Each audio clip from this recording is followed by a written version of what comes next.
बिस्मिल्लाहिर्रहमानिर्रहीम। नमरूद हज़रत इब्राहीम अलैहिस्सलाम के सबूत के दलाइल ना दे सका तो कहने लगा इसको आग में फेंक दो।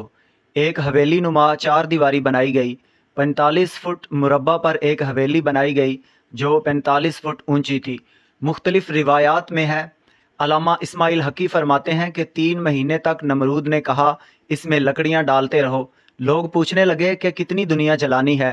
कहने लगा बंदा तो एक है पर बंदा बहुत ताकतवर है।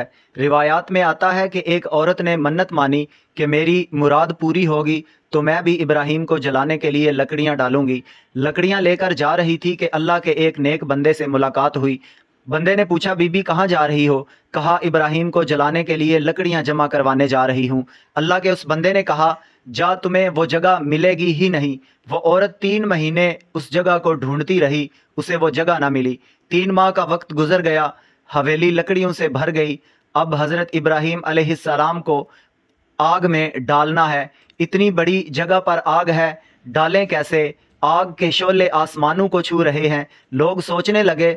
इतने में शैतान आ गया। उसने एक तजवीज़ दी कि एक मंजनीक तैयार करो, बांस लेकर आओ, उनको जोड़कर उससे एक मंजनीक तैयार करो और उसमें बिठाकर इब्राहीम को आग में डालो। लोगों ने शैतान की इस तजवीज़ पर मंजनीक बनाई और हज़रत इब्राहीम अलैहिस्सलाम को इसमें बिठाकर आग में फेंक दिया।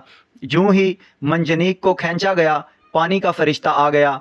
अर्ज़ की ए अल्लाह के नबी, अगर आप हुक्म दें तो मैं पानी बरसाकर इस आग को बुझा दूं। फरमाया नहीं, तुम जाओ, तुमसे मुझे कोई काम नहीं। पानी का फरिश्ता गया तो हवा का फरिश्ता आ गया। अर्ज़ की अगर आप हुक्म दें तो ये आग हवा के ज़ोर से इन नमरूदियों पर फेंक कर सबको जला दूं। फरमाया नहीं, तू जा, मुझे तुझसे कोई काम नहीं। हवा का फरिश्ता रुखसत हुआ तो हज़रत जिब्राईल हाजिर खिदमत हुए और अर्ज़ की आप हुक्म करें, मैं हाजिर खिदमत हूँ। फरमाया मुझे तुझसे कोई काम नहीं। हज़रत जिब्रील अलैहिस्सलाम ने अर्ज़ की कि मुझसे नहीं तो अपने अल्लाह से ही दुआ करके अल्लाह से मदद ले लें, अल्लाह आपको इस आग से बचा ले। फरमाया क्या अल्लाह नहीं जानता? क्या अल्लाह देख नहीं रहा कि मुझे आग में फेंका जा रहा है? अगर उसकी रज़ा है कि मैं जल जाऊं तो मुझे तुम्हारी मदद की ज़रूरत नहीं। यूं ही हज़रत इब्राहीम अलैहिस्सलाम को आग में फेंका गया तो अल्लाह ताला ने फरमाया ए आग मेरे इब्राहीम पर ठंडी और सलामती वाली हो जा। कुलना या नारुकूनी बरदम व सलामन अला इब्राहीम। आग में पहुंचते ही फरिश्तों ने मंजनीक से उठाकर ज़मीन पर बिठा दिया। आग गुलजार बन चुकी थी।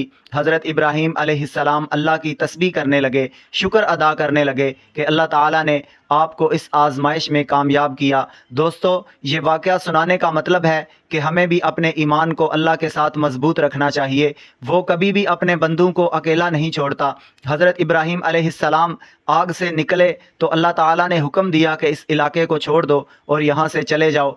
आप अलैहिस्सलाम आगे किस मुकाम पर पहुँचे और कौन सी आजमाइश से गुजरे, जानने के लिए अगली वीडियो देखें।